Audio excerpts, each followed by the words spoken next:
Bonsoir à tous. Pour ma part, je m'opposerai à ce point pour plusieurs raisons. La première étant que nous ne connaissons pas, à l'heure où nous nous parlons, les résultats des différentes procédures judiciaires engagées de part et d'autre dans le cadre de la procédure de licenciement que vous avez citée dans cette délibération à l'encontre de Monsieur Jacques Pierrard. Nous ne connaissons donc pas l'ampleur, vous parlez, Monsieur le maire, de milliers d'euros ou de millions d'euros par rapport à la situation d'Energis. Nous ne connaissons pas non plus l'ampleur de ce que ce litige pourra coûter à la régie, certainement des dizaines de milliers d'euros également, si ce n'est des centaines de milliers d'euros ou au moins une centaine de milliers d'euros.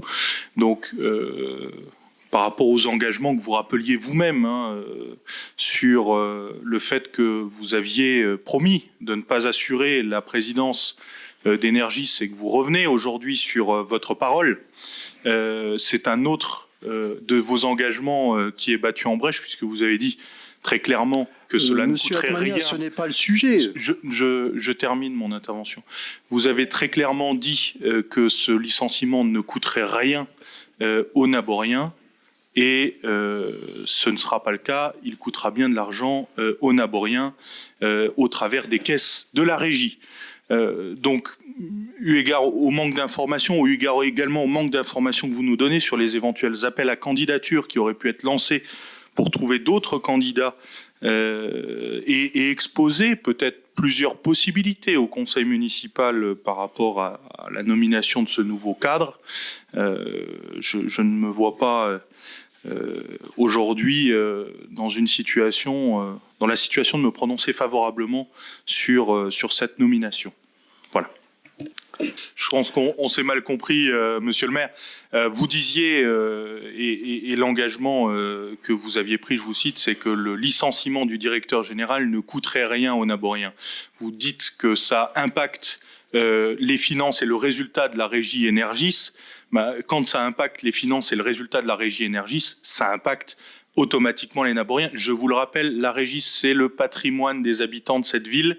Donc ça, automatiquement, dès qu'il y a un impact financier, c'est aussi pour la poche des Naboriens, puisque on réduit la capacité d'investissement, on réduit les possibilités aussi pour la régie de réaliser des travaux de fonctionnement, et on réduit ses marges de manœuvre en termes de fonctionnement interne. Donc l'impact est réel. Après, voyez, vous dites 2 millions d'euros, vous avez été transparent.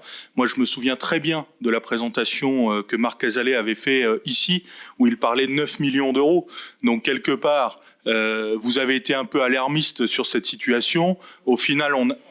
Oui, non, mais j'espère bien. Est-ce qu'on pouvait délibérer sur le point? Parce que Monsieur Atmania, je m'excuse, mais vous êtes, comme d'habitude, hors sujet. Non, Monsieur Le Tullier. Vous êtes hors sujet. Monsieur Le Tullier, je ne suis pas. Monsieur Le Tullier, je ne suis pas. La nomination du directeur, Monsieur Le Tullier, je ne suis pas. Monsieur, vous n'avez pas le monopole de la parole. Non, mais par contre, le maire ne m'avait pas retiré la parole et je ne crois pas que vous êtes encore le président du conseil municipal, contrairement à ce que vous pourriez souhaiter.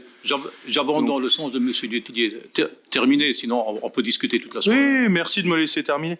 Mais je vois que vous avez toujours un problème avec le fait que d'autres opinions s'expriment. On n'a que 2 représentants de l'opposition ici présents, alors laissez-nous un peu de place, on n'a quand même pas fait que 5% des suffrages, monsieur le maire. C'est normal qu'on puisse parler un peu sur un sujet d'importance. Je pense pas que le poste pour lequel on décide de la nomination aujourd'hui soit un poste de smicard, c'est pas un poste anodin, c'est un des premiers cadres de notre collectivité, et c'est quelqu'un qui va avoir de l'impact et du poids sur la situation et de la régie et de la ville, parce que la régie, c'est la ville. Donc, monsieur Le Tullier, merci de me laisser argumenter. Oui, tout ça pour vous dire que, bien évidemment, aujourd'hui, vous nous présentez un choix unique. C'est bien. Tout ça pour vous dire que vous nous présentez aujourd'hui un choix unique, que vous ne présentez pas plusieurs possibilités et que vous ne donnez aucune information sur la procédure de recrutement qui a été lancée. Tout ça me semble très clairement un peu léger. Donc je réitère mon opposition à ce point. Vous le demandiez sur de nombreux postes, M. Brel. Pardon ? Pourtant, vous le demandiez sur de nombreux autres postes et de nombreux autres recrutements. C'est quand même pas excessif de demander que le patron de notre régie municipale, ce qui n'enlève rien à ce que disait Humit Ibrahim, moi je ne vais pas parler du licenciement de Jacques Pirard, vous vous rappelez d'ailleurs, je n'ai pas pris position sur ce point. Et moi ce qui m'interroge aujourd'hui, c'est que vous niez même l'opportunité, la nécessité de réaliser un appel à candidature qui pourrait confirmer votre choix. Mais aujourd'hui, on ne peut pas le savoir. Il n'y a pas d'autre choix. Il n'y a pas d'autre possibilité.